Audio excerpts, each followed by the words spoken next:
Bonjour, avez-vous déjà entendu parler des Azubi? Ce drôle de petit mot est allemand et outre-Rhin, il désigne les apprentis. Et c'est de ces apprentis-là que nous allons parler dans notre drôle d'Europe.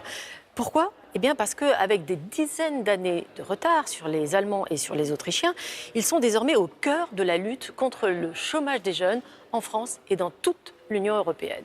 Ainsi, la Commission européenne a créé une alliance européenne en faveur de l'apprentissage, un plan sur 2 ans qui porte sur 750 000 postes. Et en même temps, Erasmus a été ouvert aux apprentis. Des jeunes en apprentissage vont pouvoir aller se former ailleurs en Europe.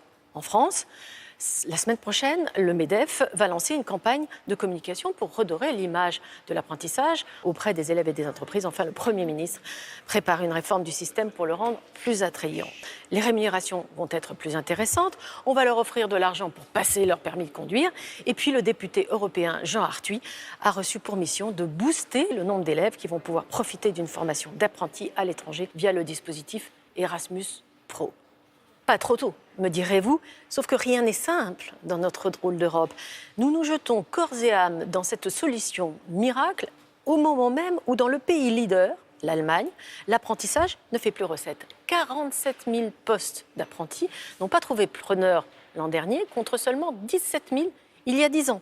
Et de plus en plus d'apprentis abandonnent en cours de route.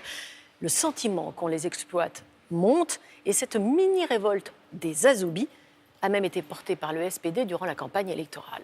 Alors en poussant le bouchon un peu loin, je le reconnais, je me demande si la cause de ce désintérêt n'est pas finalement notre drôle d'Europe. Car quand les jeunes se rencontrent de plus en plus d'un pays à un autre, quand ils s'informent mutuellement sur les réseaux sociaux, eh bien ils se comparent.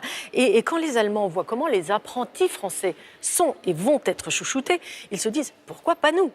C'est finalement ça l'Europe d'aujourd'hui. Chacun profite de l'expérience de l'autre, que ça plaise ou non.